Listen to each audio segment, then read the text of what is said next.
ये बैंकों के पेंशन कॉर्पस में से ही आती है और उस पेंशन कॉर्पस में हमारा प्रोविडेंट फंड का 50% पैसा है। तो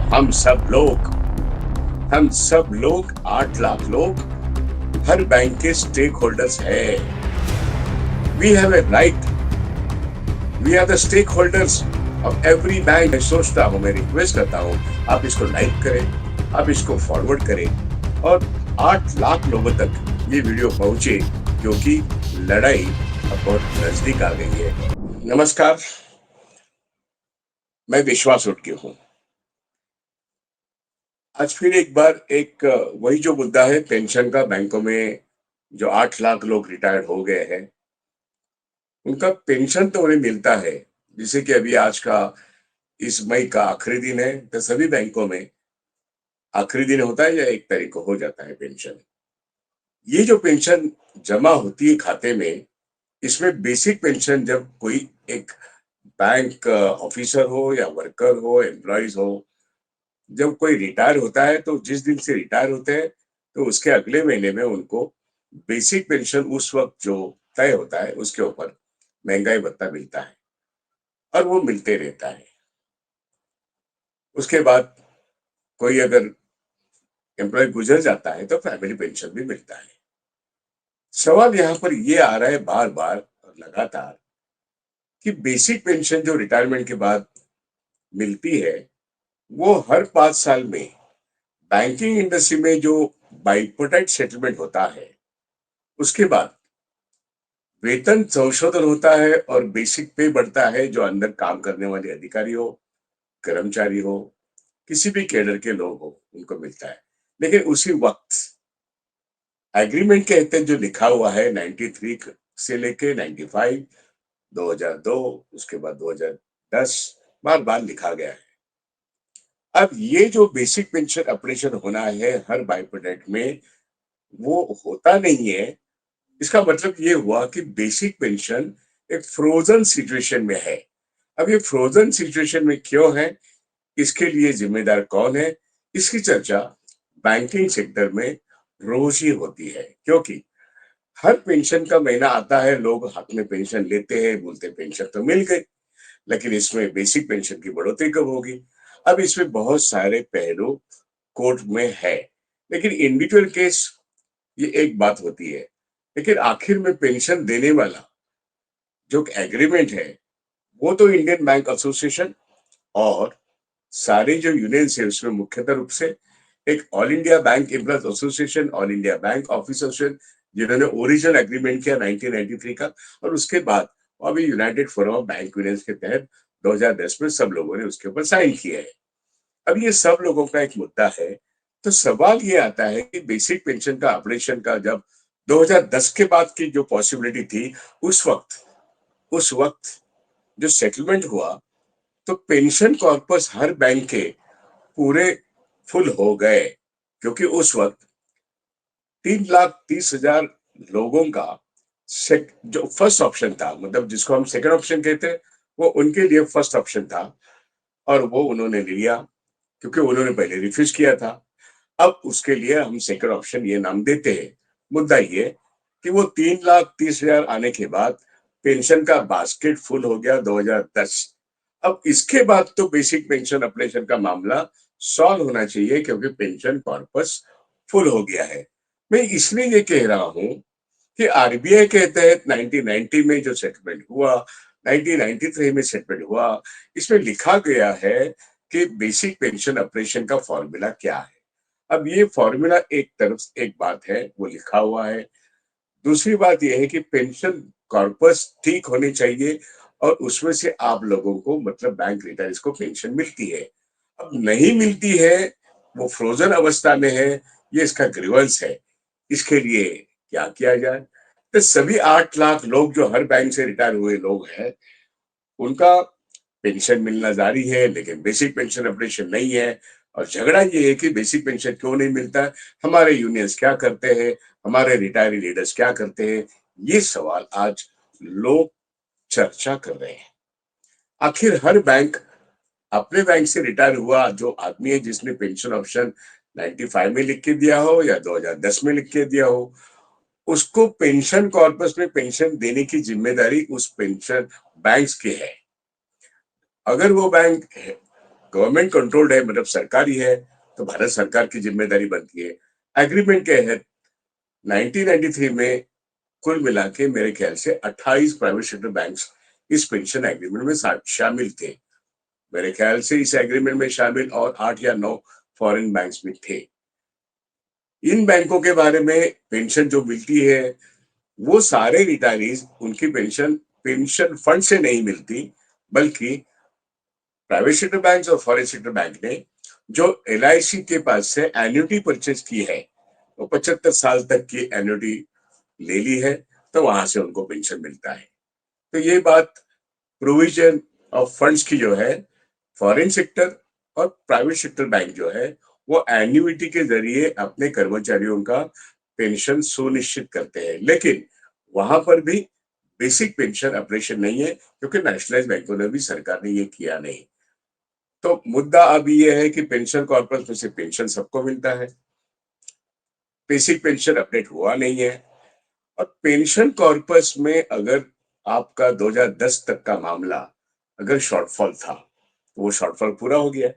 वो शॉर्टफॉल पूरा होने के बाद फिर भी क्यों नहीं हमको बेसिक पेंशन अपडेट मिल रहा है, वो 98 का सवाल हो, 2002 का सवाल हो, 2007 का सवाल हो, उसके बाद 2010 के बाद जो एग्रीमेंट वो 12 का है, वो इस तरीके से हर बाइपोरेट के बाद एक सवाल आता है कि बेसिक पेंशन अपडेट क्यों होता है।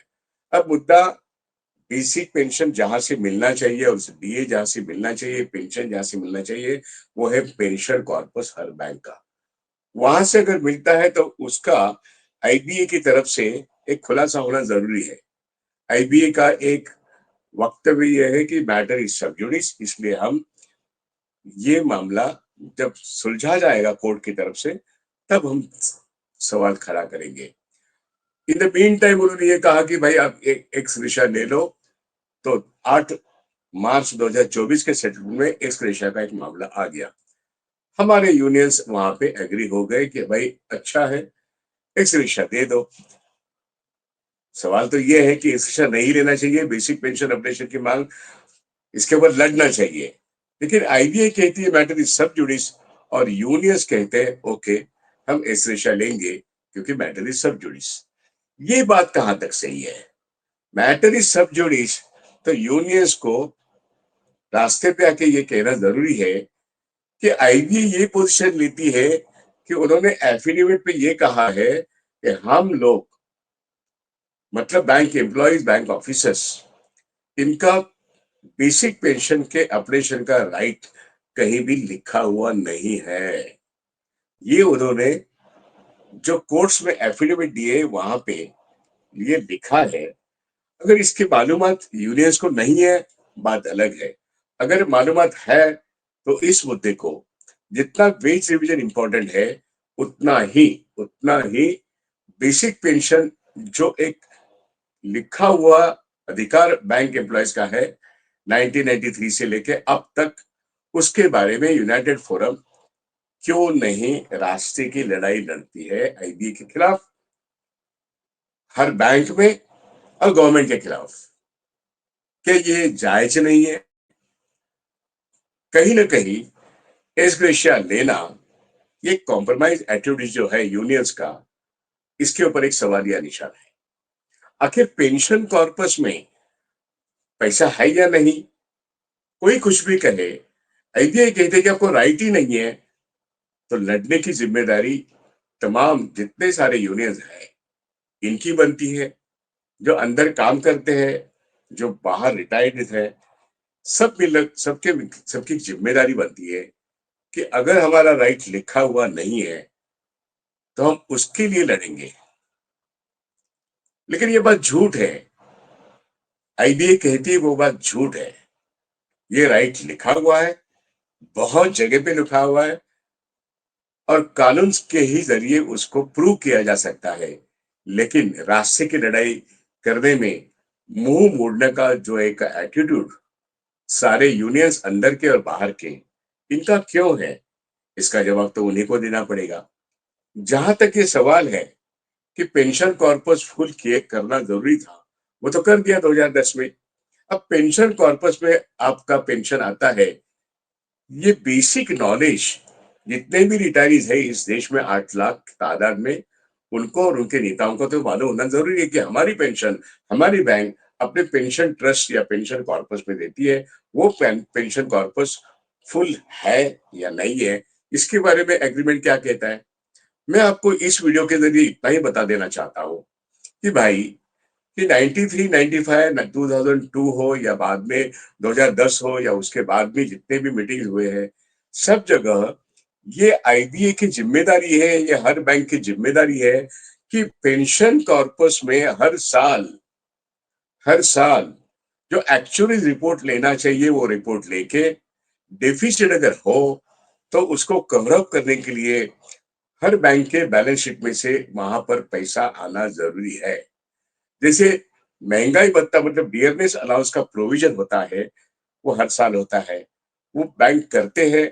लेकिन पेंशन अपडेशन की अगर वो प्रोविजन नहीं करते हैं तो करना जरूरी है, क्योंकि पेंशन अपडेशन का भी प्रोविजन हर साल एक्चुअलीज का रिपोर्ट लेने के बाद करना चाहिए। तो इसलिए 93, 95 से लेके हर साल में एक्चुअलीज का रिपोर्ट लेना, ये हर bank is accountable to do that.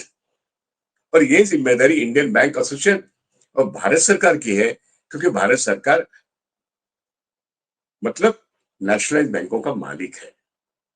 और इसलिए डीएफए से वित्त मंत्री हो या आईबीए हो या हर बैंक का बोर्ड हो, ये सब लोग अकाउंटेबल है कि पेंशन कॉर्पस को फुल रखने की जिम्मेदारी, हाँ ये मैंडेटरी जिम्मेदारी है, ये लीगल मैंडेटरी जिम्मेदारी है कि every year they should take the actually report, and as per the actual report अगर उसमें कोई डेफिसिट हो तो एक तो महंगाई भत्ते का प्रोविजन करना पड़ता है।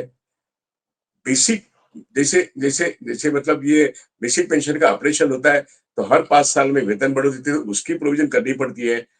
प्रोविजन तो हर एक आदमी का मरने तक और मरने के बाद फैमिली पेंशन 30% जो है, इसकी प्रोविजन करना, इसके लिए एक्चुअल्स का रिपोर्ट लेना, ये मैंडेटरी क्लॉज है।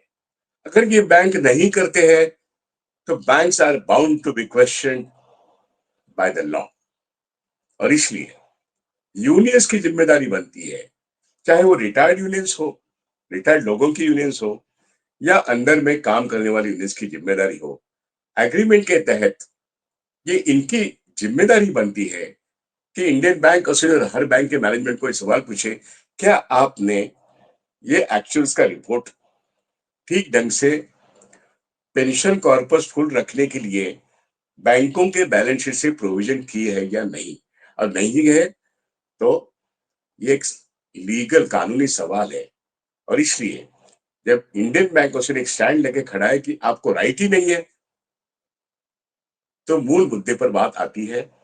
आपको राइट नहीं है तो यूनियंस को झगड़ा करने के लिए रास्ते की लड़ाई वेज रीजन के लिए जैसे लड़ते हैं, वैसे इस बारे में भी लड़ना जरूरी है। अगर वो नहीं लड़ते और लड़ते नहीं है, ये तो साफ बात है। मांग रखना और मांग के लिए सिर्फ पोस्टर निकालना एक बात होती है, लेकिन रास्ते की लड़ाई लड़ना ये सभी लोगों की जिम्मेदारी है, क्योंकि ये एक सेंट्रल गवर्नमेंट का पेंशन एक तरीका होता है। बैंकों की pension in lieu of 50% of the provident fund आ चुकी है, ये कुछ अलग पेंशन है।